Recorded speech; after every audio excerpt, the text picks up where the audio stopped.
All right, so Joe, or Warbag and I are joined by Nick Velez. Velez, or right? Yep, got it right. Former Marine, or fuck, I can't believe I just said that. Marine with 2-4. He served with Scott Husing. He was your company commander in Ramadi and Rutba. That's how it's. And it's kind of you're mentioned here and there in the book, Echo and Ramadi. And currently you are the CEO of Bastards Canteen. I think that's what a website that I found. CEO and founder of Bastards Canteen, which is a restaurant bar. It's a restaurant bar, founded by myself and two other of my my brothers, my Marine brothers, Manny Maeda and Calvin Spencer. Both were, one was in 2-4 with me, Calvin Spencer was in 2-4 with me, and Manny Maeda was in 1-5 and 2-7 for a while. He's been around for a while. He's been a couple battalions, but yeah, it's Bastards Canteen was founded by Marines for not only Marines but for our country and for our community and for the service members, really, to have a place to call home. And the name Bastards, that comes from 2-4's nickname, right? Yeah, so we're not trying to piss anyone off, and all these people, when we open up our restaurant, there's a backstory to this, and we can this podcast, I don't know how long this podcast is, but we can turn it into a 5-minute podcast or an hour-long. As long as you want it to be, man. As long as you want. Backstory. There's a backstory to Bastards. Bastards is named in honor of the 2nd Battalion, 4th Marines, the magnificent Bastards, and for the courageous corpsmen who fought alongside us and with us, not only in country but back here in the States. So when Calvin and Spencer, my partner, and I decided to find a name for our restaurant, what was more fitting than naming it Bastards after the nickname that was given to our battalion back in 67 Vietnam. That's one thing Marines are really good at is we share our history, whether it's asked or not, and giving something in the name of somebody go, why would you call it Bastards? And then you get to explain your legacy and your generations and stuff. And then also you are the founder, and are you the president of co-founder and vice president, right? I'm the co-founder and the president of Save the Brave. Save the Brave was founded by myself and a Vietnam veteran named Ernie Delgado, who's actually his famous picture was put out on Life magazine in 1968, I believe. It's called The Grunt. It's a famous picture of a Vietnam Marine with a cigarette in his mouth. He has a Kevlar on with 13 months scratched off, and with the quotes, "Can you dig it?" It's hanging in MCRD San Diego, so you can't miss it. It's a famous picture, and he's a Vietnam vet. I met him at Bastards Canteen one day. Just we were both fucking in there. I was in there hanging out, doing what I got to do, and hold on, give me a minute, man. I gotta move this. I gotta move my vehicle. Okay, go for it. I'm parked. Well, I'll pause. Okay, we're going again. I'll edit this shit up. All right. Yeah, sorry about that, guys. No. But yeah, man. Save the Brave was founded by Ernie Delgado and myself back in 2015.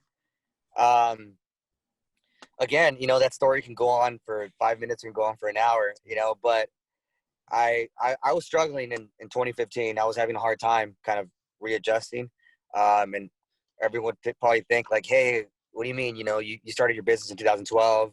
You were doing great, but I had a lot of demons that I was fighting, and when I opened my restaurant in 2012, I opened the restaurant with my best friend I served in the Marine Corps with, and he was dealing with his stuff too, and the only way we dealt with it was with booze and work, right? So we drank ourselves to fucking, to come in, and we drank every night, and that was fucking part of the way of coping with it. And I was going through a really bad time, and this Vietnam veteran named Ernie Delgado would come into the restaurant, to come to the bar and just come in and shoot the shit with me. And he see me struggling. He saw that, I was not having an easy time, and just offered to lend a hand, and he became more of a mentor. And I was like, fuck, we really got to do something, and help vets, because I know what you're doing to me helps, and I want to be able to do this for other vets. So a nonprofit by the name of Pasadena Cassie Club reached out, and they took me on a fishing trip out to Mammoth, on a 3-day fishing trip, and no booze involved. And it was a reality check. It was just more of that awakening where I felt the need that, I wasn't doing enough. I just felt that, all of us Marines, we always say, hey, yeah, we take care of our own. We're all about our brothers and this and that. But at the end of the day, we're not taking care of our own. No one's reaching out and helping us out. I got a nonprofit named Pasadena Casting Club, who I love to throw their name out there because they're awesome. They're doctors. Some are retired, some are not. And they're out of Pasadena, and they take veterans fly fishing. Not only veterans, disabled people, autistic kids. They have a different variety of demographics that they pick from, but primarily veterans. And when they took me on this fishing trip, it was a real reality check into telling me that I had to do something for my brothers that were struggling too, because I knew that I wasn't alone. Because I knew back home my buddy Calvin Spencer was struggling too. And the reason I say his name is he's passed away. He passed away, and I'm going to go into that conversation a little later. But him and I were going through a tough time, and I was at this trip in Mammoth, and these guys introduced fishing to me. So when I came back down, I talked to Ernie Delgado, and Ernie's like, you know what? Maybe we got to put together a nonprofit and help more guys out. So let's do it. So I don't know, the name Save the Brave just came to me one day. It's just like fuck, we're all fucking, we're a bunch of brave bastards. I think I was listening to a song, a country song, and I swear to God, I heard the lyrics Save the Brave. I tried to find it. I Google this. I'm like, where the fuck did I find that name? Where was I? What was I on? What the fuck? What was I drinking that night? Or was I smoking? Fuck. So, it was just kind of one of those things. I was like, all right, Save the Brave. That's what it's going to be.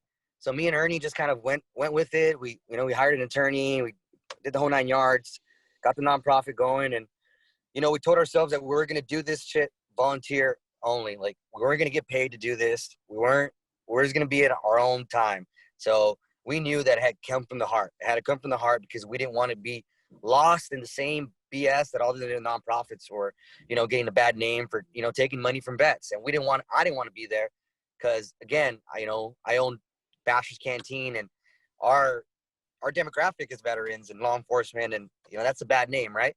So we wanted to show these veterans and show our community that not only do we serve our country, but we're back serving our community and serving the vets. And we did that, and we've been doing that since 2015. Scott Husing came on board 2016. I need a fucking structure, man, and who better than my old company commander? I was gonna ask, was that like hard to get used to at first? Because you're going from he's your CO. Well, here's the thing: is that I was a fucking Lance Corporal with this guy, dude. I was a Lance Corporal in Ramadi. When you're a Lance Corporal, you guys know you see a CO, you're like turn around the other way. I haven't got a haircut in 2 months. Yeah, how long did it take for you to stop calling him sir? Yeah, right? You still call him sir? Yeah, of course. I call him sir. Everyone's like, why do you call him sir? I'm like, hey, you know what? It's just a matter of respect. And the man served fucking 25 years or plus in the Marine Corps. I think he earned it. Yeah. But yeah, I just feel weird calling him Scott too. It's just like, I don't like it. like fuck, another NJP, sir. Yeah. Whenever I text him, I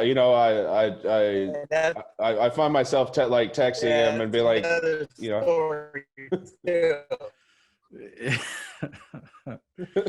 This fucking warrior cult, man. We can't help it. Yeah, it's the Marine culture, man. It's only Marines too. I swear to God, we embrace it, and that's what it is about us. Whatever rank it is that the man retired at or whatever, we address them by that rank. And I think it goes a long way. It really does, but yeah, Scott joined the team in 2016, and first thing he said, Nick, is if we're going to do this the right way, and we're going to help vets. I said, fuck it, let's do it, sir. He came on board that year, and that same year was pretty much the year that, I mean, we knew we need to help vets. We were losing veterans to suicide. I'm not going to throw any names out there, but there were a lot of guys in our battalion who were just not coping with the battle that, here in the stateside. And my squad leader, one of our squad leaders, ended up killing himself. And he was not just your ordinary squad leader. He was like the man, there's that squad leader in that company that's like, oh, everyone wants to be that guy. Yeah. It's like, fucking, like, dude, that guy he's fucking good looking. He's a PT stud. He can do it all, right? Yeah. That was him, man. And he ended up, killing himself one day, and it didn't make sense to anyone. It didn't make sense to anyone. It didn't make sense to me. He knew about Save the Brave. He knew about Bastards. He had visited the restaurant. It was, we had plans, we definitely had plans, and it made us really dig deep and say, all right, if we're going to have this nonprofit called Save the Brave, we really got to fucking take it seriously and really help these veterans and really reach out to these vets. Right. And we're going to start it with our own. So that's when Scott, started fucking reaching out and calling, all the guys we served with, calling, all the guys from the different platoons, and just putting a team together and just checking up on vets, giving them a no shit roll call. And that's where it kind of just started off, man. And of course we helped with the funeral, and we pay for all that stuff. And it's nothing to be proud of, but stuff that we do for Save the Brave, unfortunately. But we want to be able to avoid that. We want to be able to prevent a funeral, right? So now with Save the Brave, we focus on outreach programs. We focus on offshore fishing. We focus on connecting you to whoever, or whatever it is that you might need to fight another day. So Save the Braves came a long way, and I owe it all to Scott Husing, Lalo Lopez, which is our outreach coordinator. This guy's fucking awesome. These guys are awesome. These guys do a lot, and it's ran by vets, for vets. We don't take a single dime. It's all volunteer, and we take pride in that. We really do, because I run a restaurant. I'm opening the second restaurant in Temecula right now. I had to push our meeting back an hour because I had fucking plumbing issues this morning. I had to go check out and fucking make sure that everything's good to go.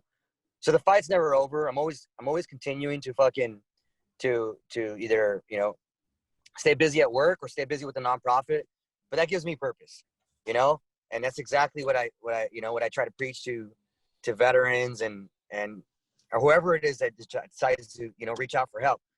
We tell these guys that they need purpose, and people ask us all the time, like, what separates Save the Brave between like other nonprofits? And it's like, it's that we're personal. Is that you can call Nick Velez, you can call Scott Husing, and we're going to give you a fucking solid answer to what we feel that we would do in that situation. Because we're not going to give you this, this nonprofit like approach and like, we're going to kumbaya. It's not, we're not that nonprofit. And some guys like it, some guys don't, but we're straight shooters, man. And we want veterans around us to know that we're not here. Some guys need that pity party, I guess, but we're not here to give it to you, because we're Marines, and we know you're a Marine, and we know what you're capable of. And we know what you were capable of. So we know you can take an ass train, for one. And we know that if you're having a bad time and we know that it's personally your fault, we know we can tell you to not fucking trigger you. But at the same time, we're going to put you with the right people. We're going to connect you, and we're going to lead you the right way for success. And having Scott on the team, having his Marine Corps, 25 years in Marine Corps fucking experience as an officer, it's just second to none, man. He makes everything so much easier for us. I can't thank him enough. And yesterday was his birthday, and I was watching this. Happy birthday, sir. Well, Yeah, you know, Moto, happy birthday. yeah, of course, happy birthday. But he also he has the perspective being a Mustang. He knows what it's like to be lower enlisted. You know, he Yeah. knows he's. I guess you could say he's been at both ends of where the shit ends up. Right? He's been at the Yeah. top and he's been at the bottom, which Yeah. makes a And he great leader. listens. That's the thing. Exactly. He listens. And that's the thing is that, you know, how many times do you have a fucking officer that's just like, no, that's just the way it fucking is, and that's just the way it's gonna be, right? How many times did you deal with that and you're like, well, fuck that, sir. That's not the way it happens in country. You know, this is the Yeah. way it happens. And the thing about Scott is that he's open-minded, and if you tell him like, sir, it's not gonna work, or sir, this is the way that we're doing it, and it's been fucking successful. You show him metrics. All right, Roger that. I got it. Let's continue that push. And you know what? At the end of the day, that's what makes a solid leader, and that's what makes a solid team. We're a great team. You know, it's not just him and I. We have a great marketing team. Fallon Baker, who's not only in charge of Stay the Brave, marketing in charge of Bastards. Victor Urena, who was a corpsman, Sailor of the Year, served with the Bastards. 2 Purple Hearts and Ramadi. Just we're filled with fucking guys that care, because we've lost our brothers. So Yeah. it's not like we're doing this to get rich and famous. We're not, we're not. And we remind ourselves that every single fucking day. Every single fucking day. We're mission driven. And that's it. Is you guys are coming up on, it's been almost 15 years basically since the Ramadi, you know, next year will be 15 years, right? 06? Yeah. Yeah. Have you guys tipped the scale? Have you lost more at home than you have when you guys were over there? I mean, it's just, I hate talking about this because it's reality, right? And it's like, I hate promoting it sometimes. I feel like, hey, yeah, it's like, what battalion's taking more fucking casualties after the war, right? It's like, I hate that. And I hate that we have to even count the numbers. So to me, I'm gonna say, no, we haven't, because we lost a lot of motherfuckers in country. But at the same time, we've lost a lot of guys here. And it's like, sometimes you don't have to lose them and bury them. Sometimes you've already lost them. Like right now, I can think of a handful of guys that I can't get a hold of, that I can't get back to fucking reality and say, hey, stop drinking, right? So it's like, how many fucking battalions are dealing with this? It's no number. You know, it's all of these guys. It's just like, yeah, fucking, we have fucking 12 guys that fucking off themselves, but how many guys are really hurting off of that? You know, maybe the whole fucking company now is just fucking 10 times worse, right? And they're still alive, but to me, that's worse, because you're causing more harm to you, your family, and everyone else. It's just, you know, to me, the number 22 and the whole 22 suicide rate, I think we need to reverse that. And we really just need to start talking about, like, the 22 veterans that start a business a day, and the 22 veterans that fucking wake up and fucking and call a veteran to make sure that their brother's okay, or the 22 veterans that run a marathon every month, whatever it is. It's just switching that narrative, because I feel that it gives veterans an option. You know, it gives them an option. I'm with you on that, man. It gives them an option to kill themselves now, because it's like, oh wait, I can off myself. It's like, nah, dude, you can't. Like, get that fucking out of your fucking mind. Like, you can't. Yeah. Like, I don't know when it became okay. Like, because we're not gonna have a fucking pity party for you.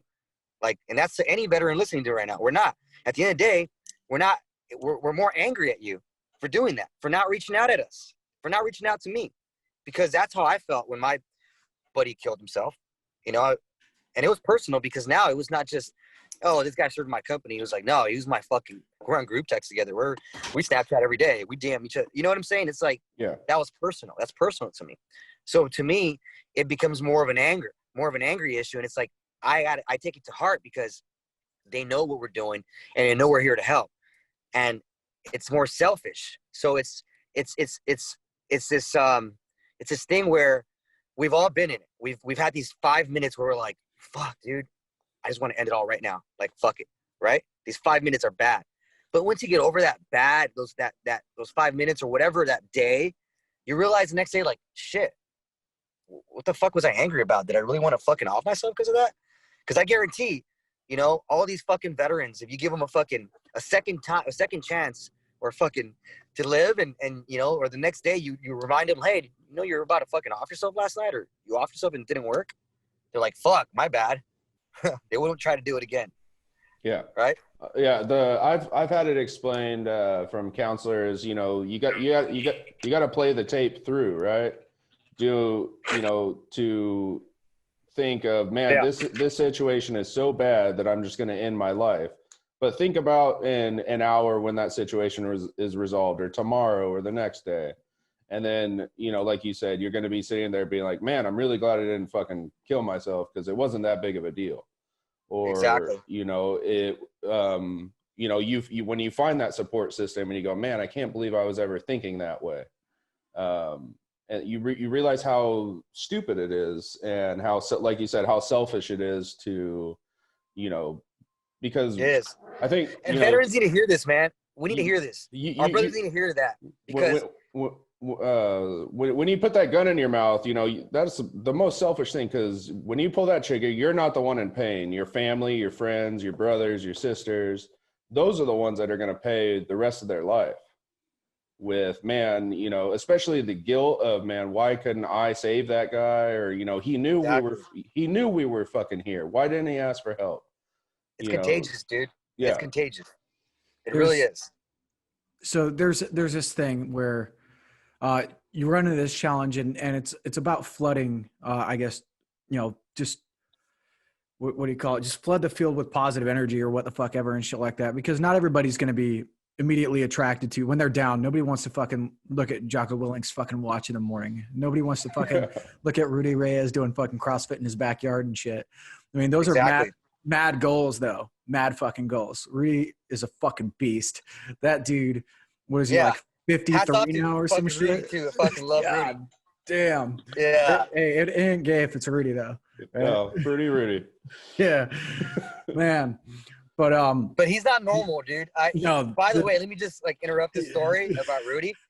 He was our fucking guest speaker for the Marine Corps birthday in 2018. Yeah. He's like, yeah, he's staying at the hotel across the street from Bastards. He's like, yeah, come up here. Come up here. I need a Bastards shirt. I'm like, all right, cool. I go walk him over. I'm taking him a shirt, knock on the door, open the fucking door.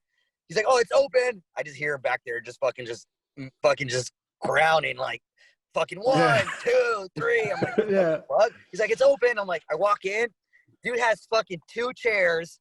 He's doing dips, like improvised fucking dips with 2 hotel fucking office chairs going up and down. I'm like, here's your shirt. He's in silkies. He's fucking sweating from head to toe. And I'm like, fuck, dude. Like, holy shit, dude. This guy's a fucking Greek god right here. He's a fucking machine, man. He's not normal. I was gonna ask, why did he need a shirt? He never fucking wears one. Yeah, I don't know why he didn't just come downstairs without a shirt on and just roll on in. Dog, dude, he wanted to fucking, he wanted to Rudy it with, like, the cuts, the fucking cut neck and all that. Rutify it. Yeah, you gotta get Rutify it. Yeah, Rutify it. I saw him. He did the drink. I think it was the Drinkin' Bros podcast, and with the Black Rifle Coffee dudes. And I like whatever he was on should be fucking bottled and sold everywhere, because he was But he's so positive, right? He's like bottling Rudy's sweat. But you know what? Here's the thing about Rudy, man, and I'm gonna tell you about Rudy. He's not fake. No, that dude's real as fuck. You're gonna see that attitude with him every time. It's like, you can't break the guy. Yeah. You can't break the guy. So it's like, it's very contagious. It's not like, those guys, it's like, oh, I'm on Instagram, I'm like happy and like, I'm serious. It's like, no, this guy's, he's like that all the fucking time. Like, you can't break him. And he's like, he's always like, that glass is half full for him all the time. And I wonder where we get this. Like, what's the mindset? What's the mantra? What's the every day you wake up and do you just go? Or is it making a decision, or does it become like habitual to just be so positive all the time? Like, see, Joe, I think you're absolutely right, man. It's just waking up and making that decision of like, how am I going to start my day and how am I going to end my day? I went cold turkey the day I stopped drinking. Been 5 years. All right. Stopped drinking.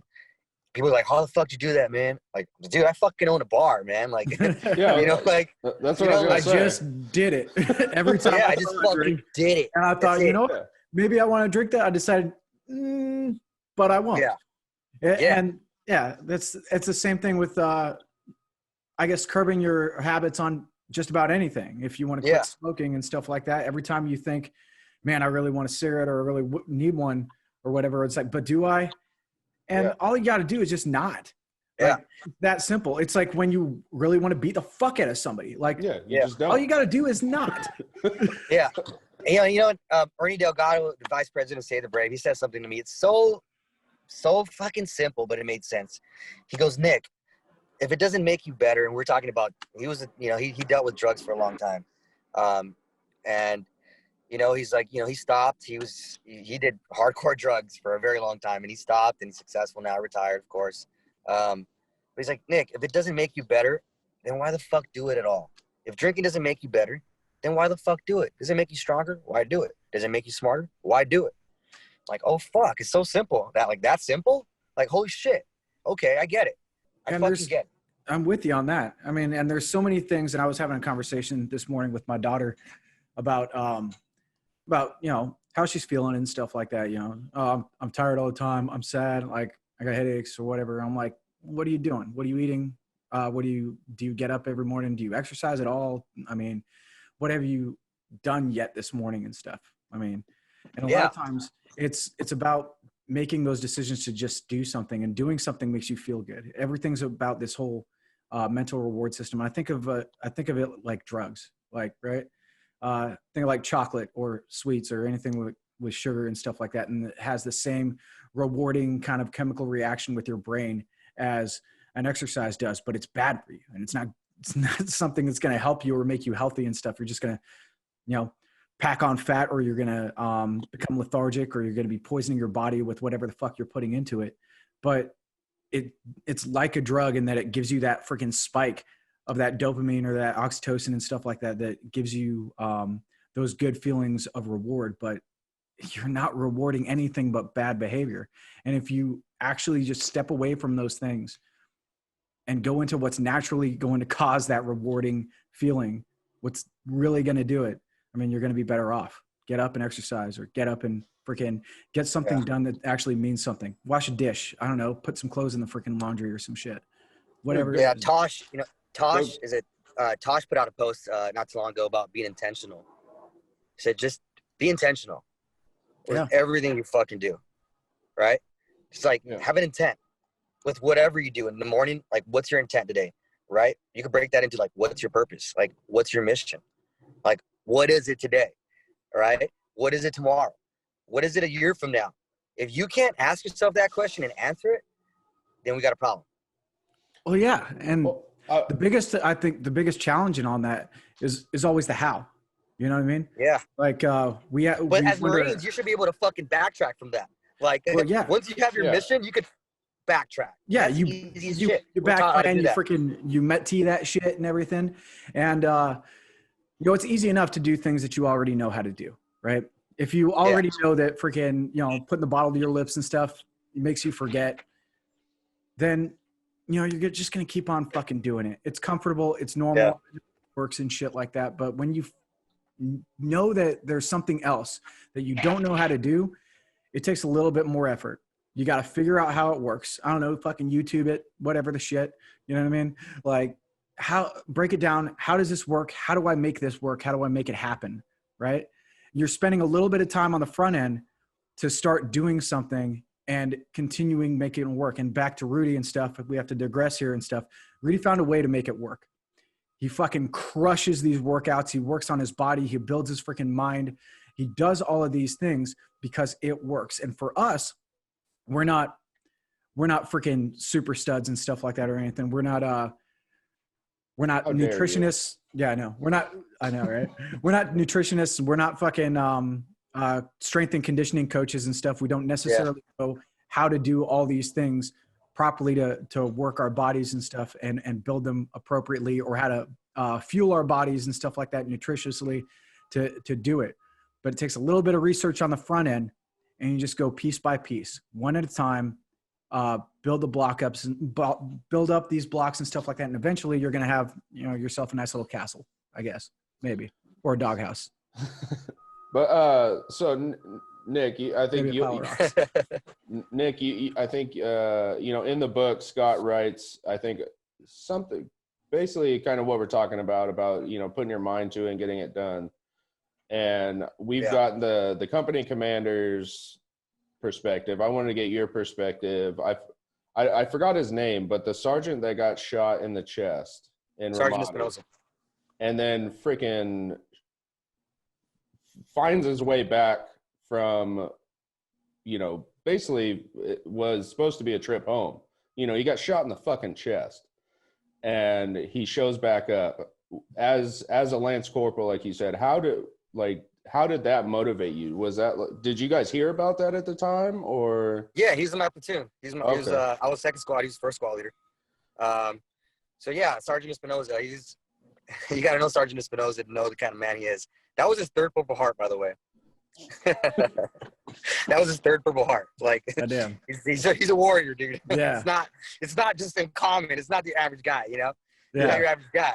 Sergeant Espinosa is, he's a good guy. He was a good leader.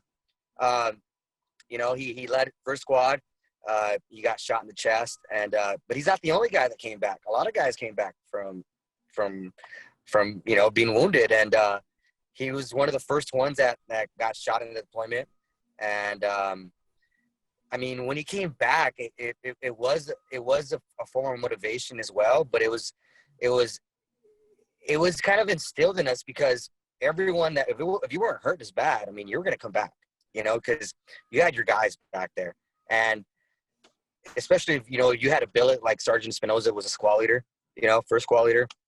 He pretty much ran that platoon, right, as first squad leader, and he had a lot of seniority. So he felt he owed it to his Marines to come back, and for us, we were just, we had really good leadership between our senior Marines. Where there were guys who had already been Ramadi. So when we went back, it was more like, their second rodeo. So they're pretty much, we knew what to expect. We knew where we're going to take contact from. We kind of already had an up on a situation because of our seniors, and people like Sergeant Espinosa were guys who pretty much, kept us motivated throughout the whole deployment. And even before that, that guy used to fucking run the shit out of us and just fucking keep us, at that killer mindset, man. And that's just kind of like what we expected of Sergeant Espinosa. Once we got shot and we find out he survived, you're like, oh yeah, he's coming back. It's kind of like, yeah, that's him. Yeah. Well, if he doesn't come back, there's a problem. Yeah. Yeah. Well, but I remember reading that part, and I was like, I could just imagine, because it's impossible to keep shit secret as in a not just a squad, but a platoon of especially in that kind of situation of like who got hit, how bad they got hit, and then you kind of try to keep that in the back of your mind, but you still have a job to do, right? Because you can't be going on patrol thinking of the guy that got hit. No. Yeah. Not that you forget about them, but you just know they're in a good place and they're alive. Yeah. So you just like, all right, at least he's not dead. Right? I was imagining walking on the fob or whatever and just seeing him and being like, would it be like, is that a ghost or is that guy fucking alive? I'm pretty sure that guy got shot in the fucking chest. Why are you here? Yeah. Yeah. It was good to see him. And I got lucky. I was augmented to Fox company. One of our sister companies was doing a push on one side of the Ramadi, and they took my squad out from my platoon just to provide fucking overwatch security. And so we at that time, Sergeant Espinosa was back at Camp Corregidor, and I ran into him at medical, and I saw his scar. He was fucking, how it is, just Marines showing off his shit, and just he's just more, how it is. It's fucking we're 21, 23-year-old fucking kids, man. Yeah. It's a scar to us, and we're like, I'm alive. Check this out. Fuck yeah. I'll be back in 2 weeks. It's like, man, let's go get some. It's that feeling of invincibility though, right? Of like, you can't touch us. Like, dude. He took a round in his chest and he's back on fucking patrol. Like, what else do you got? Like, man, there's a lot of guys in that deployment who took not only rounds took rounds to the hand, to the arm, or got blown up, came back, fucking got medevac, got blown up, on the medevac out after they got blown up. It's just, dude, I'm telling you, man, it was a crazy deployment, but the stories, my brothers, I mean, it's just, I love our Bastard Battalion. I'm sure, you guys have a pretty tight battalion too, but something about 2-4 and the guys that we serve with, man, we just really stick together because of all the bullshit we went to.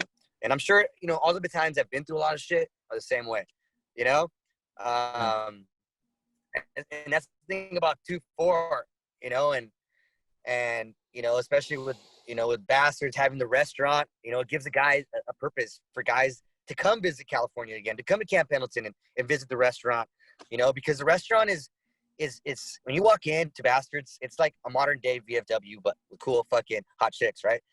Yeah. We have, beautiful bartenders, of course, good looking bartenders too, right? All for the women, right? But, it's the memorabilia that we have up. It's not there to only honor like the past, but the present.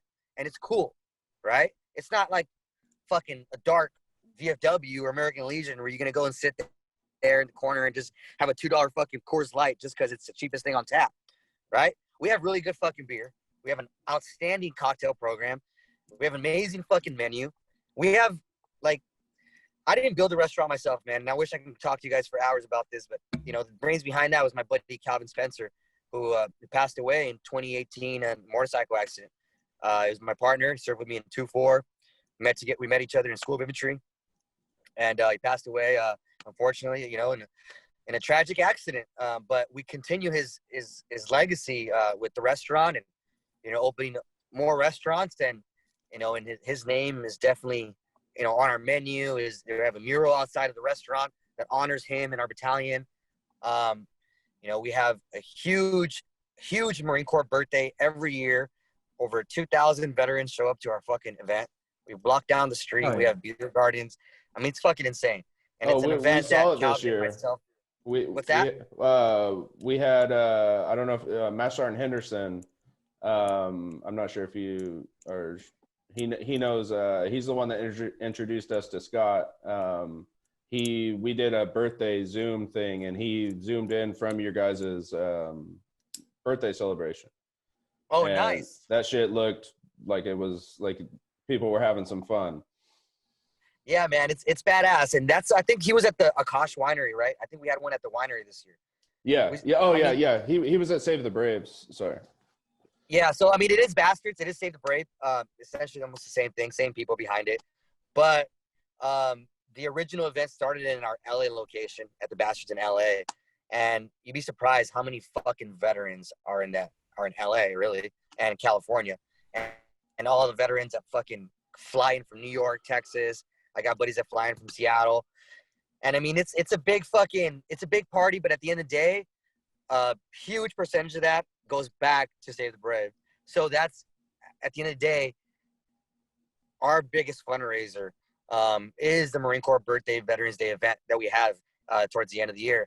And it's what helps us pretty much keep, not only veterans alive, but Save the Brave alive with our budget and all that stuff. So, Save the Brave Bastards is one of those special companies that are not only here to fucking be leeches, and take money from people, but to help, right? How many fucking veteran companies are out there, and I'm not going to throw any names out there, but are just throwing the name out there that they're vets, but not giving back, right? It's like, yeah, all right, you're a veteran-owned company, so what? So what? Like, where are you giving back?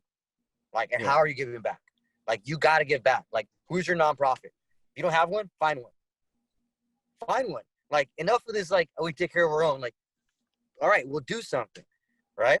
Everybody has to fucking stop talking about it and be about it, right? How many veterans come up to me like, Nick, I want to do something. Nick, I want to help. I get this every fucking time, and I'm like, sometimes I'm just, I give them a time of day. Most of the time, I just don't, and I just wait. I wait because that's all it's going to take. if you wait and you figure out that if they're gonna bring it to the table, they'll bring it. If they don't, they don't. And a lot of people want to help veterans, but don't know how. I'm gonna tell you how. Leave it up to professionals to fucking help veterans if you don't know how to help a vet. All right? Yeah. People like Save the Brave. Donate to savethebrave.org. We can help a veteran if you don't know how to help a veteran. Easy as that. Most of the time, everyone's just, I don't know how to help a vet, so I'm just going to donate $5 to Wounded Warrior Project. Fuck yeah. I don't care who it is. I don't care. There's no right or wrong nonprofit. There's not. As long as they're helping someone and it's what you believe in, mission accomplished, man. Mission fucking accomplished. And that's the thing with, dealing with Save the Brave and having other veteran nonprofit organizations. They feel sometimes it's a competition. It's fucking not. It's really not. It's not. Because if I kept this fucking veteran alive, mission accomplished. If you kept that veteran do alive, like a joint freaking thing, I mean, why not do it? If you're going to be more successful, freaking pooling your resources together and stuff like that to help a larger number why? Or provide a better quality of care. I mean, why not? Yeah. Well, because they have big budgets that are going to go to themselves. I ran into the they got a big payroll. when I was doing the nonprofit, was we would ask, to other organizations to like partner with us because, we had an idea, but they had, the knowledge on how to do that specific, thing. And it, like a lot of organizations, like they just want the credit. They want the PR, they want the photo op, and that's one thing that I like about Save the Brave is when you hear from the leadership down that you guys don't take a paycheck, because it's very easy to be transparent when we know that you guys aren't getting paid. So if the president isn't getting paid, then I would probably assume that nobody else is getting paid. Or if they do get a paycheck, it's very, it's not the, what was it? A few years ago, I think it was like $100 million at Wounded Warrior. I think Wounded Warrior had like $100 million. And nothing against Wounded Warrior Project, because believe me, I know veterans that have got help from these guys. Absolutely, yeah. And nothing to bash against any of those guys, any of those people, whatever. You want to donate to them, so be it, because they have helped vets. But with Save the Brave, if we're making fucking $100 million a year, and you got to hire a CPA. You got to hire people. You got to hire people to keep the business going. That's just normal. But if the fucking president is taking a fucking $1 million salary and he's not fucking helping out veterans, and to me, that $1 million, you can do a lot more with $1 million, man. You can do a lot more than $1 million into fucking keeping it for yourself. If that's your sole purpose, then maybe this nonprofit sector is not for you. You should be in the for-profit sector. Right? Yeah. But this nonprofit sector, I think there should be a cap on how much you should make. It should be just like fucking council members, just like, that's how you really care, right? But then again, other people would argue against me and say, hey, the complete opposites. How are you going to help more people, right? You need a bigger payroll. You need to help hire.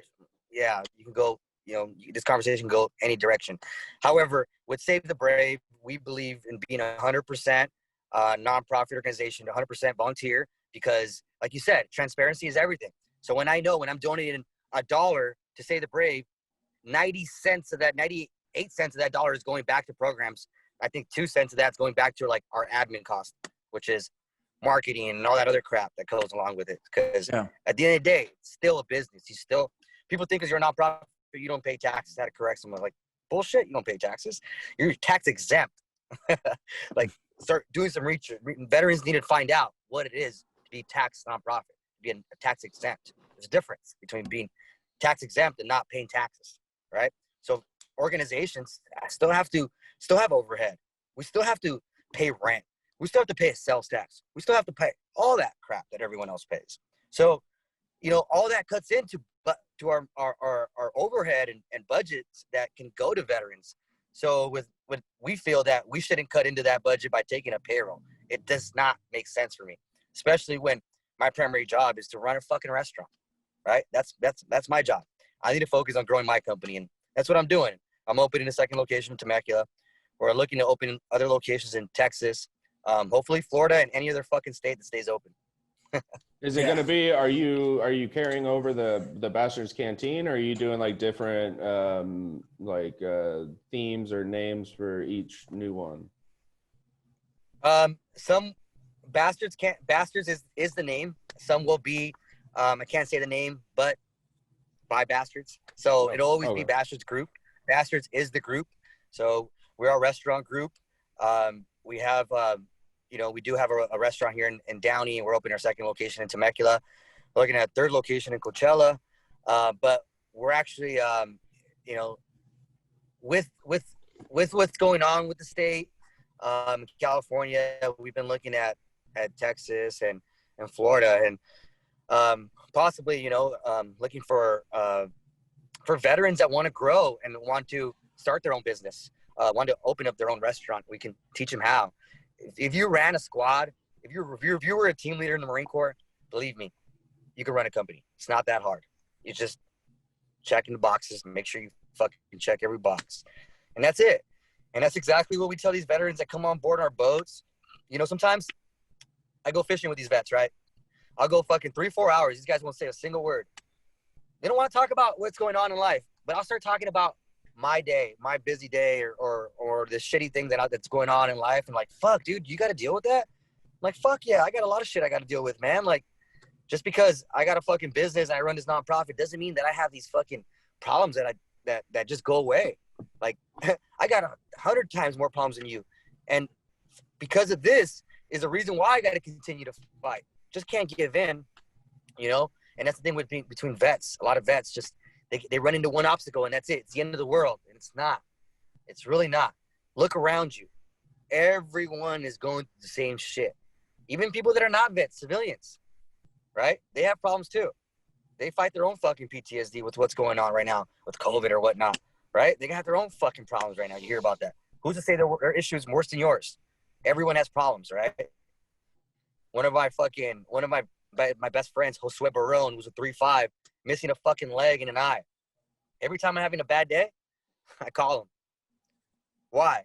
Because this guy's fucking always happy, man. He's having a fucking good day. He has a beautiful wife, 3 fucking beautiful kids. And just like, dude, how can I complain about my life? About what's going on with my fucking, with whatever's going on in my life.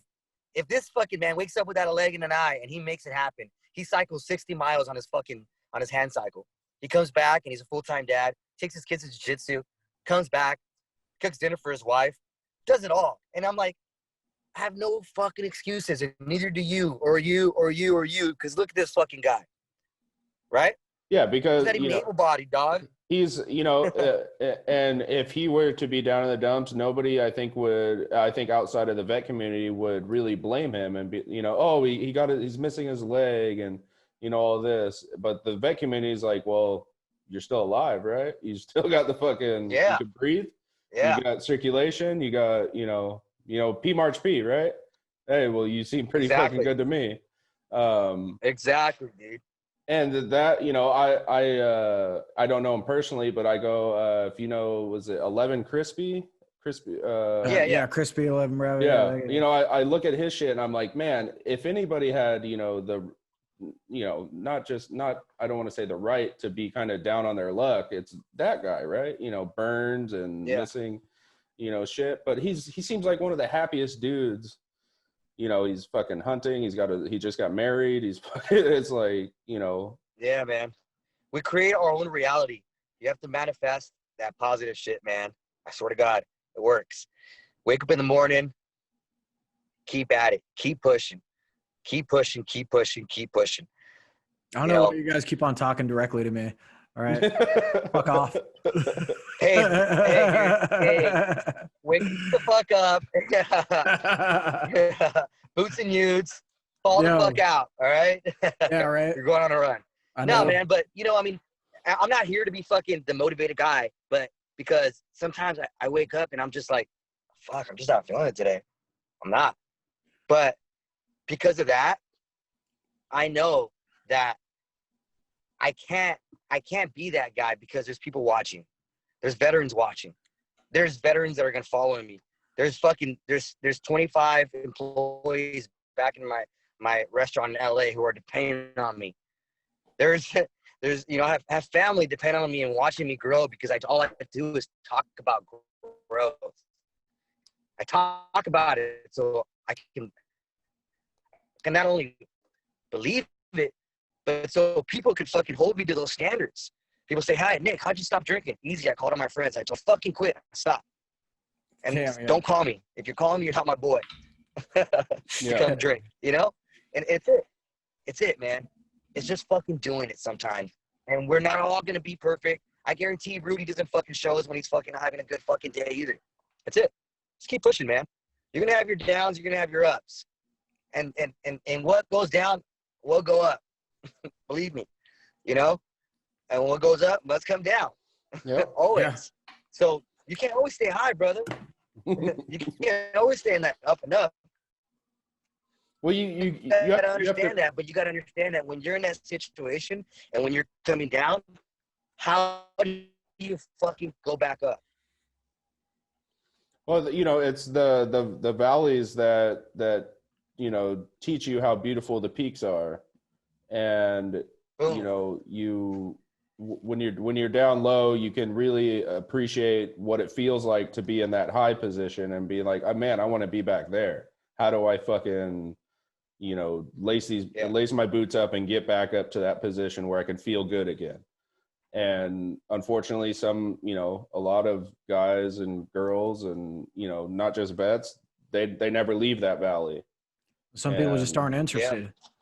They're not interested. They find too much reward in being down there, right? They get their attention or they get their they get their you're right about fucking that. fix.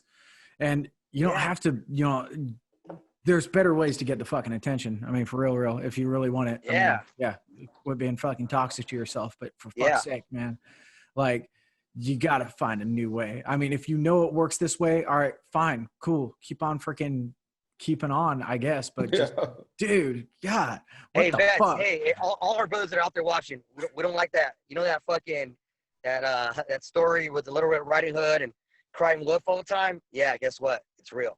Wait. Vets do that all the time. And we're tired of that shit, guys. That was the little boy who cried wolf. You put two different stories together. Right? Yeah.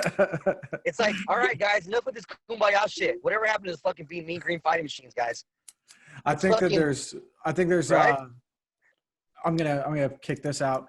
I think there's an issue with that too. Not for me personally or anything like that, but I think I just want to break this one down. We come out of this shame-based society when we're lower enlisted and stuff, where we look at the guys around us and what they're doing and what we should be doing, and living in a society where if you're not doing the right thing, if you're one of us is not like the others and shit like that, you're going to be shamed into freaking conformity.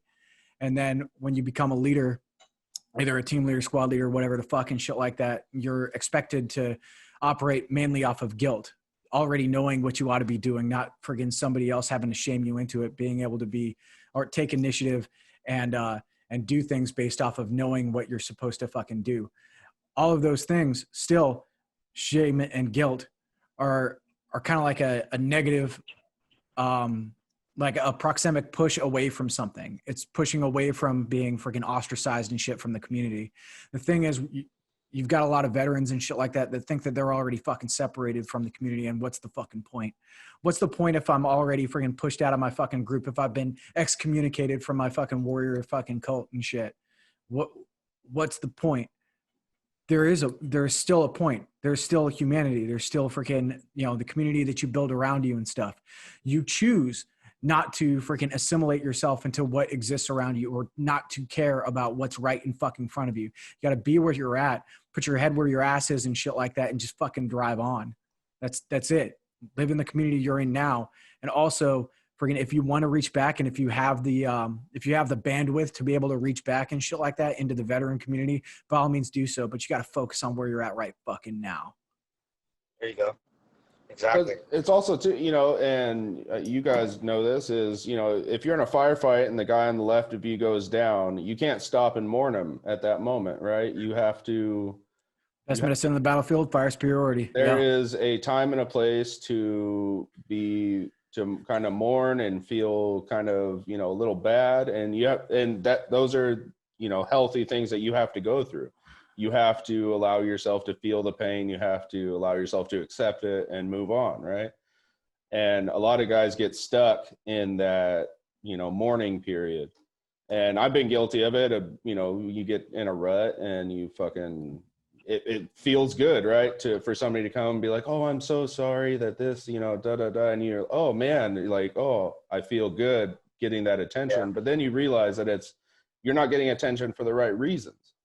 You know, you know, and Nick, I think you're a great example of, you know, coming out of that deployment. And, you know, most of my research on Ramadi has been from Scott's book.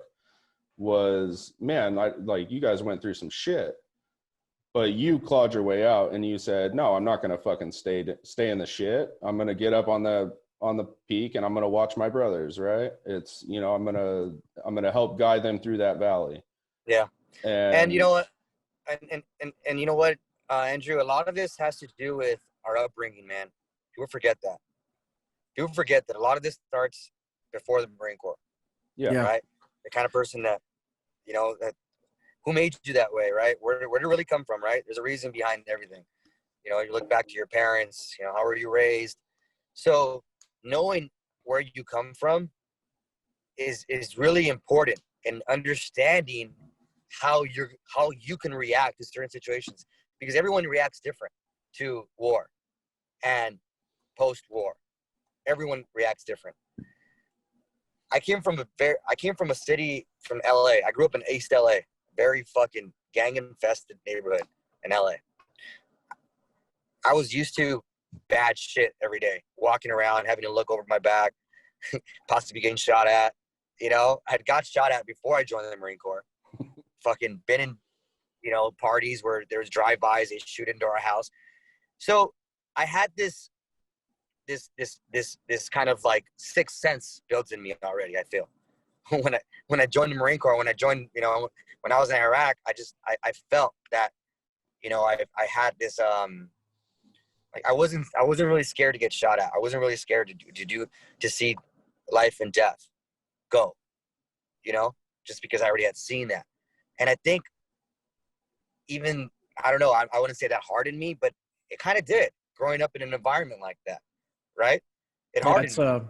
It's already being conditioned to stress and loss or whatever, and being able to fucking say the night doesn't fucking last forever and shit. The dawn is eventually gonna come. And you're gonna be able to walk around. And not saying that Iraq was any easier, because it definitely fucking was, and Ramadi was not easier. No. But I come back, and you know, and my community is still the same way, right? It still didn't fucking change where I grew up. So it's like, I'm still in that mindset.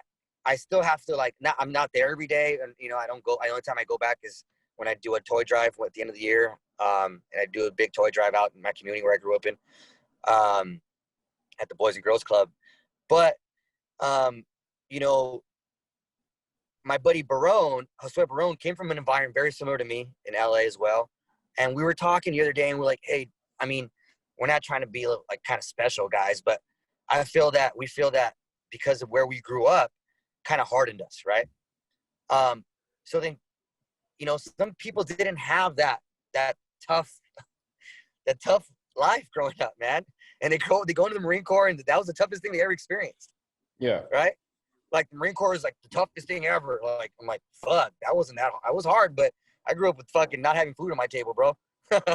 You know, like sometimes it was tough, man. I didn't have everything I needed, but the Marine Corps gave me everything I needed.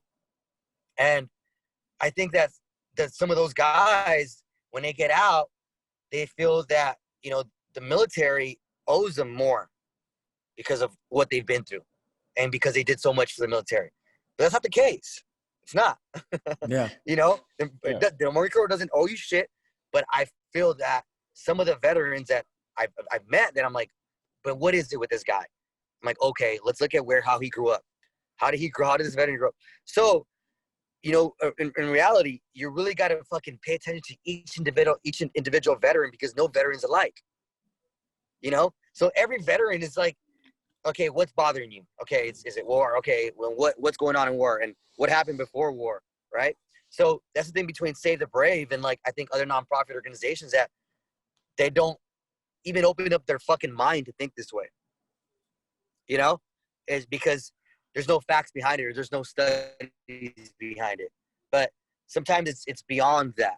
It's beyond the facts and the studying. It's just knowing, Some people never. No, I think that some people never got through anything in their entire life. They just simply got carried through it.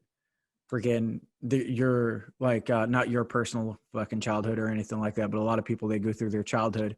Their mom and their dad takes care of fucking everything at school and shit. They just have to make the grade, fucking C- that shit all the way through, or what the fuck ever.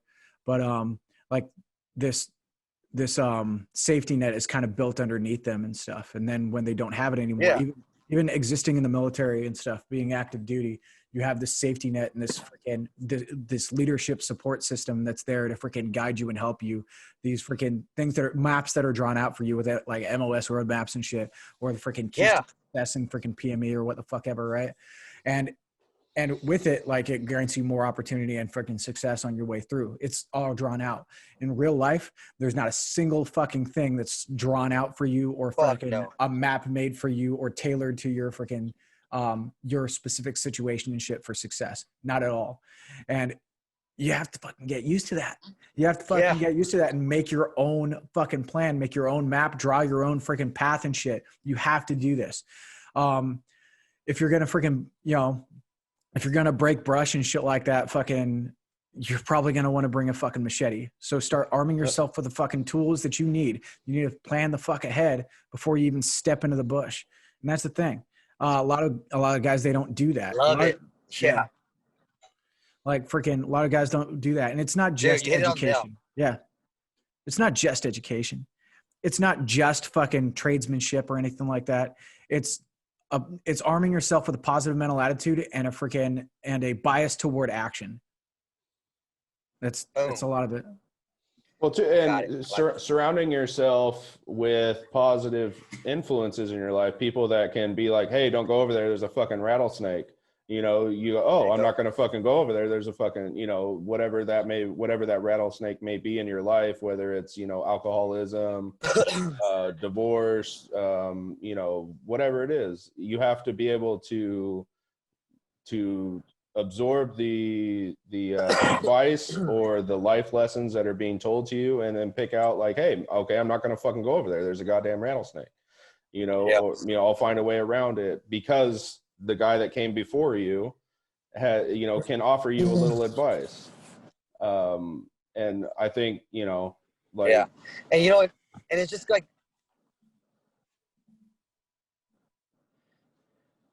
I feel like, thing about veterans is like, and especially like, anyone who served any branch, it's like, you can't let the Marine Corps be like that. Like if that was the best thing that you ever did in the Marine Corps, that you did in your life, like, reality check, brother. Like, life goes on. You got to continue to be hitting milestones and fucking impressing people, right? Like, after the Marine Corps, what did you do? Like, if you're living off of that, you're like that guy that fucking joined the Marine Corps. It's like, oh yeah, I was a fucking wrestler in high school and I fucking won state champions. And you know how many of those guys you fucking met, right? Back in my day, I could throw a fucking football over the mountain. I was just gonna say the Uncle Rico, the 40-year-old guy that talks about his high school football days. The Al Bundys of the world. Yeah, in the Marine Corps, you were like, so what? We're in Marine Corps now. Well, guess what? We're in a civilian world now, guys. You can't use that anymore. You can't use your ribbons anymore in your fucking D214. You know that staff sergeant that told you, like, oh, hey, this is important. You fucking want to make sure your fucking pros and cons are important. Actually, yeah, I guess, but nah, in this real world, it doesn't matter. No one's fucking paying attention to that. Yeah, well, I'm still in, so that stuff still matters to me. Yeah, it fucking matter, man. I was like, what matter? You remember that guy, right? You remember that staff sergeant? Yeah. Like, these fucking pros and cons are going to matter one day when they're fucking interviewing somebody. Like, no, they don't. I don't give a fuck about that. Because I've interviewed, and I'm not ashamed to say this. I've interviewed veterans and civilians for the same position. And there's civilians that beat out veterans for that position. And I have no problem putting the right person behind that right fucking billet. No problem. Yeah. It doesn't matter if you're a vet to me. To me, you have to earn it, man. Because I've been in that fucking boat since I got the Marine Corps. I had to earn everything that was given to me. Yeah. Everything. Yeah. And I'm still earning it. I'm not done. And I'm going to continue to fight. And I'm going to continue to fucking grow my company. Continue to grow Save the Brave. I'm an entrepreneur, man. I have many other things that I'm fucking doing right now. Can't discuss NDAs that I signed. But I'm fucking always working on something. And if veterans lose that purpose and finding a purpose, then you need to really dig deep and ask yourself, what do you want to do in life? And what do you want to fucking, who are you? And what do you expect out of life? Yeah. Because no one's going to give you shit. You're not going to wake up tomorrow with $1 million in your bank account. It's not going to happen, buddy. It's not going to happen. And with the fucking, if you fucking post a fucking evening post and you're all fucking depressed, you're going to wake up the next day and fucking and hate it because all your friends are going to text you and feel like, hey, are you all right? And text you with all those fucking weird ass text messages that you're going to feel like, damn, I am a piece of shit. Right? So it's like, dig deep. Veterans need to dig deep. If you're a fucking Marine, if you're a fucking grunt, fucking dig deep. Sometimes you gotta fucking fake Dig it till fucking you deep. make it, man. Bro. I think, yeah. Bro. God. Absolutely. That's like you got field day, right? If it looks clean and it smells clean, it's probably clean. Fucking if you go in, Yeah, you walk in and fucking all that smell good's there. You're like, oh yeah, I left my you can't forget that fucking stack of with the combat action ribbon, the Purple Heart, and all the good shit right there too. Because when they see that, they're gonna fucking walk around the other way, right? You just put a fucking stack of Hustlers on the rack, and that keeps them distracted. When I was a boot, that's what we did. I always every month the brand new Playboy on the Thursday would be in the shitter stall, and staff NCO would see it and be like, "You guys are good. Give me 10 minutes." Hey, we passed, right? Dog. Yeah, man. No, man, I feel you, dude. And you know what? Like, I talked to a lot of my buddies that I served 204 with, a lot of guys that I didn't serve in 204 with. They're just vets that I've met along the way. And I'm the same guy I am with them than I am with you. Fucking, yeah, I know we say fake the funk, but sometimes I kind of don't. And I just kind of tell people how it is. And some people can take it, some people can't. But that's just myself. That's me being authentic. I don't do this to put myself on camera and tell people, hey guys, I'm the fucking president of Save the Brave, like other fucking nonprofit presidents or CEOs that just want attention. I'm not about that. To me, it's about how many veterans can we save and how many of my brothers can I help. That's it. Yeah, I think that's it. And I think we talked with Scott, you guys let your track record speak, right? Yeah. It's like, for pros, you guys don't take a fucking paycheck, and two, you guys give a shit. You guys actually care, and you put your ass where your mouth is. You're willing to not only write the check, but to cash it, and fucking, it's that's what's important, is not the sales pitch. It's the follow through of, hey, we told you you're going to go fishing. You're going fishing. You're going to have a fucking great fucking time. You're going to be with some dudes that, Yeah. Are you guys ever in California, by the way? Yeah. I live in California. I live in San Diego. Yeah. I'm in Central Cal. How about you? I'm San Diego. Way the fuck down, like a mile from the border, dog. Where? Freaking, San Diego, that strip that's over by IB, between IB and San Ysidro. Yeah. Yeah. Just south of Chula Vista. Yeah. Imperial Beach? Yeah. Just a little bit east of IB. Yeah. Okay. Let's get a fishing trip going. Let's get you guys on the water, man.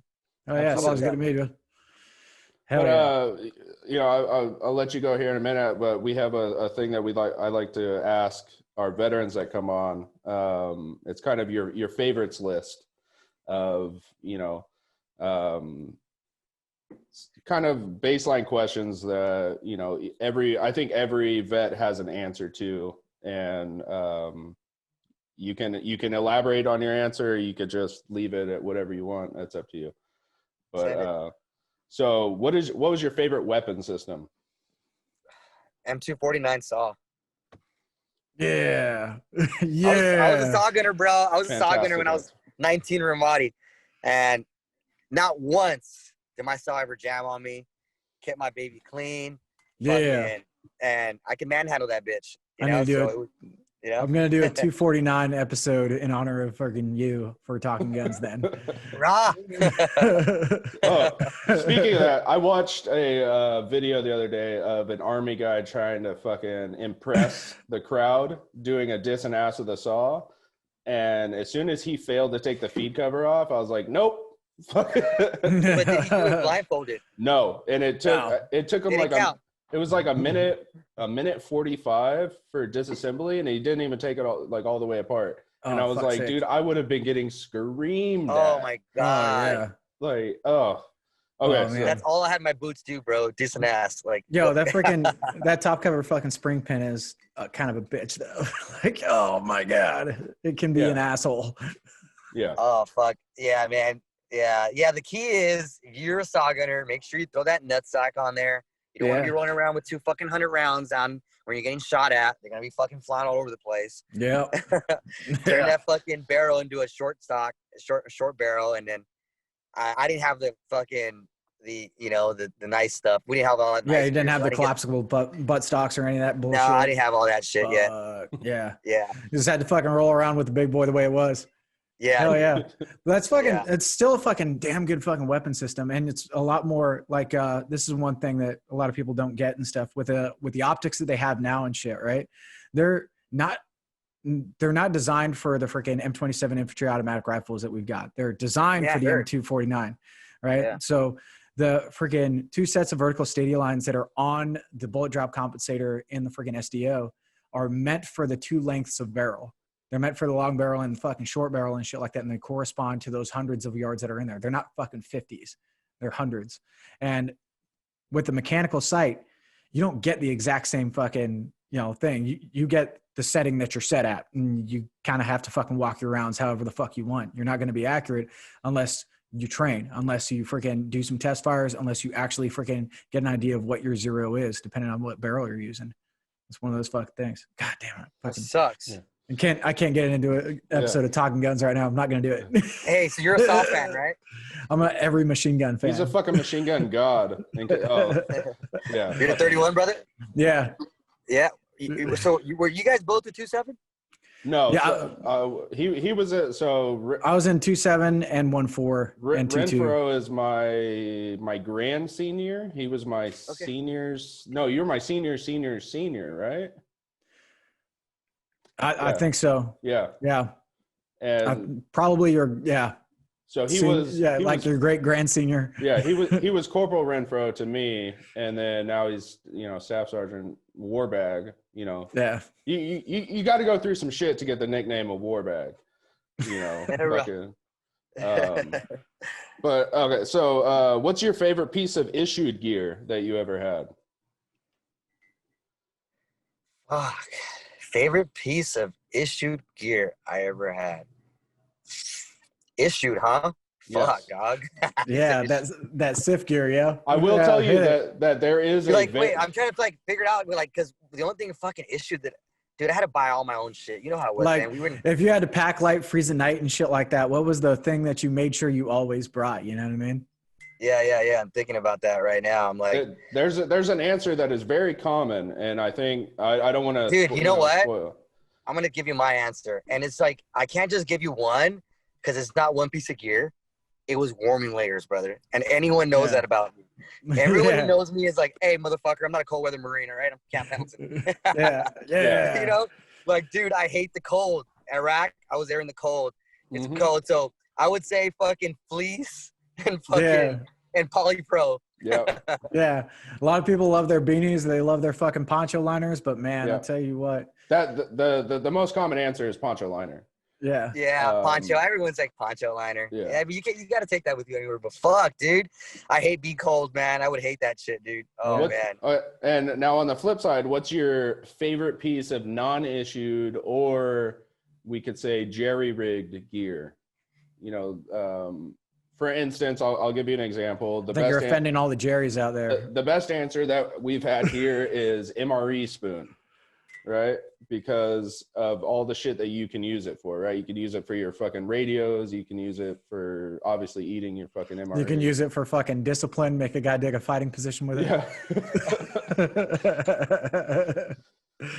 You can fucking use it as a freaking buffer for your HF antennas and shit like that when you got to fucking, string it up in a tree. All right. Well, non-issue gear. I'm going to say I don't smoke cigarettes anymore, but I'm going to say cigarettes. They were good for bartering, man. Yeah. That was good for bartering. It's prison rules, dog. Yeah. Yeah. Or non-issue gear. Like, fuck, if you don't have your Tapatio on standby, you're... Oh, damn, dude. Shit. I remember... damn, dude. Renfro, you know... If you don't have the Tapatio on standby, you're going to fucking have a shitty MRE, dog. Hey, you're a real fucking popular guy if you got that big bottle of Tapatio. Yeah. You know what I'm talking about. I'm a popular guy in the field, brother. Yeah. One of my seniors, after I got out, he did another deployment, or he went to Japan, and I was like, hey, man, you need anything, let me know. He goes, send me fucking Tapatio. And I was like, oh, no, Tapatio hasn't hit fucking Japan yet? He goes, no. I went to Costco and I bought those. Dude. I bought him like 12 bottles of Tapatio and sent him. Yeah. Hell yeah. Hell yeah. I'm like, why the fuck don't they have a contract with fucking MREs? And everyone throws out the Tabasco fucking sauce anyway. Yeah. I never got that, dude. Yeah, I mean, they just use it for a fucking MRE bomb. Fuck it. Yeah. I liked it when they had the green, though. When they had the fucking green Tabasco, that was fucking lit. Mm-hmm. But then they got rid of it. Yeah, those were good. Yeah. Yeah. Yeah, you would think that, like, Marlboro and Tapatio would have fucking contracts with the government. Yeah. Yeah. Yeah. Okay, so yeah. if you had to name one piece of gear that you ever had that you could live the rest of your life with never using, what would you choose? With never using again? Yeah, like basically it was given to you and it was just a burden to make sure you never fucking lost it so you didn't have to pay 10 times what it was worth. Fuck, we all had a lot of those, man. Fuck, how much gear did we fucking use? I'm going with that fucking Sidewinder flashlight that was shaped like a fucking Nokia phone. My answer is the Molly adapters. You know those little yeah. I keep thinking I'm gonna say my neck, bro. Never wore it. Oh yeah, the neck gators, yeah. Oh no. Oh no, neck gator wore Neck Pro. The Neck Pro. Yeah. Yeah, fuck that thing. It's useless. It's useless. You freaking sit there, let it hang down anyway. The only thing that you're gonna fucking stop a fucking flak? Like, what's it gonna stop? Like, really? Yeah. That was a fucking joke, dude. And once it gets sweaty, it fucking hangs down anyway, so it doesn't even cover your throat or anything. What's your favorite MRE? Oh man, that menu number 10. Which is? What is it at? Chili Mac? Chili Mac, yeah. Hell yeah. Chili Mac. Get the Cheez-Its. You got to trade for the Cheez-Its. Get the Cheez-Its. Fucking crusted Cheez-Its in the motherfucker. Yeah. Yeah. Hell yeah. Bring out the Tapatio. Yep. Right? Drench it in Tapatio. Shake it. Yeah. So you can do that with the Sloppy Joe MRE too. It comes with the Cheez-Its. It's good. Sloppy Joe? I don't think I ever had a Sloppy Joe, man. Yeah. Sloppy Joe's a freaking, it was like a 2011 to 2014 fucking menu. They might still have it now. Gone by then. They got pizza now. Shit. Yeah, I heard that. Yeah. They got like these little fucking Totino's fucking whatever fucking pizzas and shit like those little personal fucking shitty pizzas. The thing is, you got to make it yourself. It comes like, it's basically a wheat snack bread that's square and thinner, like a wheat snack pita bread. And they give you like a packet of fucking sauce, some like fucking cheese crumbles and a couple of pieces of pepperoni. And you're like, what the fuck? It's a big boy Lunchable, right? You like how am I supposed to melt this cheese? With your fucking hate and discontent seeping off your body. Well, if you do it right, you can take this here freaking, canteen stand off the bottom of your canteen cup, set that on the ground and shit like that upside down, throw a little freaking candle up on a little fucking tea light candles. Just cook it on top of that, I guess, if you want. Or get a flat rock and fucking stone cook your pizza. Yeah. So my last thing is, any advice that you would give, one, to say a young person getting ready to begin their journey as a United States Marine, and then 2, advice that you would give a guy that is EASing tomorrow?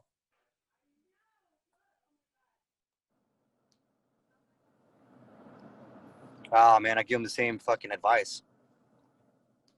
3 words: give it your best. That's it. Yeah. I graduated squad leader in boot camp. I was fucking just, I've always had that fucking just giving it my best, whatever I did. I was team leader, squad leader throughout, my time in the Marine Corps, SOI, of course, guide, all that stuff. I've always felt that giving it my best, you gotta meet my dad. He's the reason why I'm sometimes the way I am.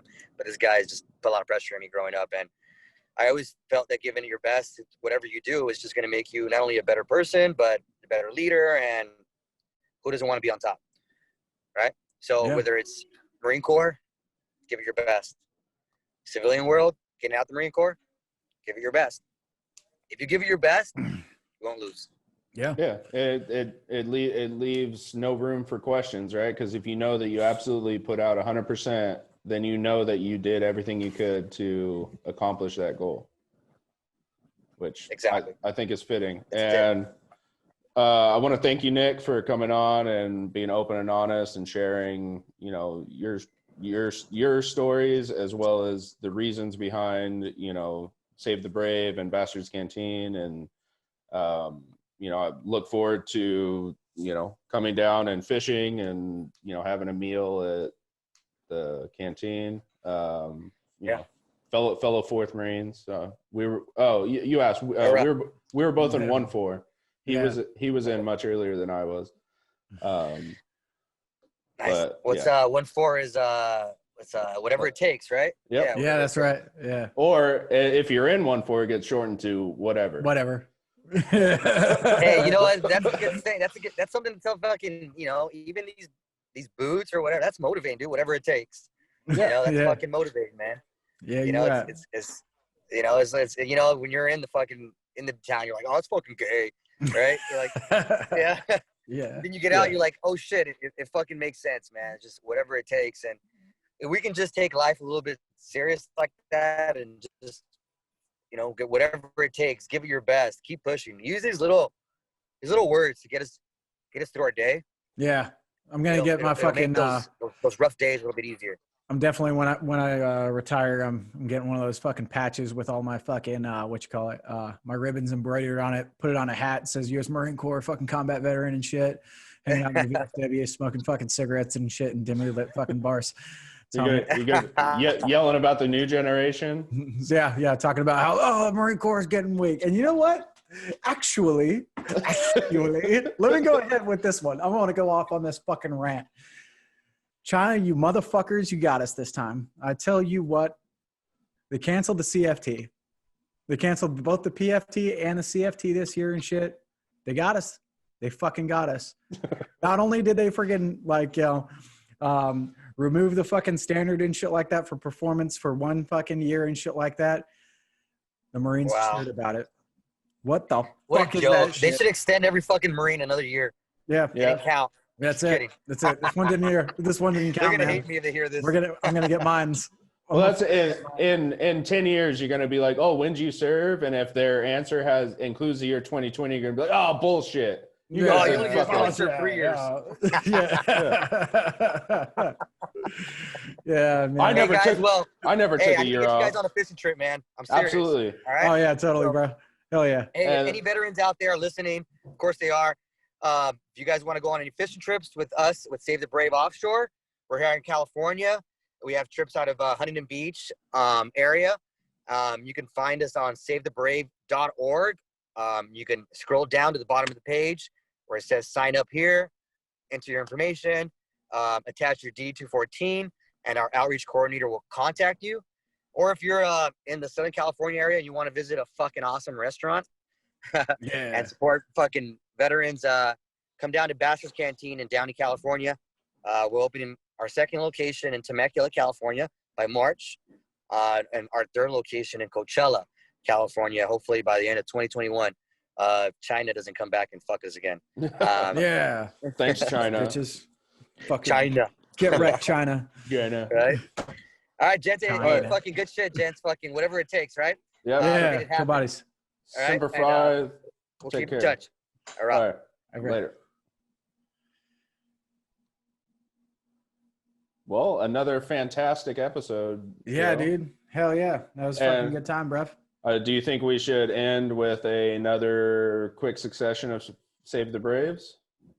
Yeah. So SaveTheBrave.org, nonprofit Brave. organization. SaveTheBrave.org. SaveTheBrave.org. SaveTheBrave.org. SaveTheBrave.org. Save the Brave. Hey, Joe, if I wanted to connect with some veterans, what website could I go to find out information? You probably just go to SaveTheBrave.org. Holy think shit. that, yeah. Oh. Hey, you like fishing? Learning You like has fishing, occurred. right? I do like fishing. I just don't know. You like fishing with friends, like fellow veterans, guys that you connect with. Yeah, I just have no idea of where I would find information on how to go fishing with these. I heard about this place, SaveTheBrave.org. Shit, I'm gonna check that out. Yeah, SaveTheBrave.org. What was it? One more time. Sorry. SaveTheBrave.org. SaveTheBrave.org. Yeah. Okay. Hell yeah, bro. Okay.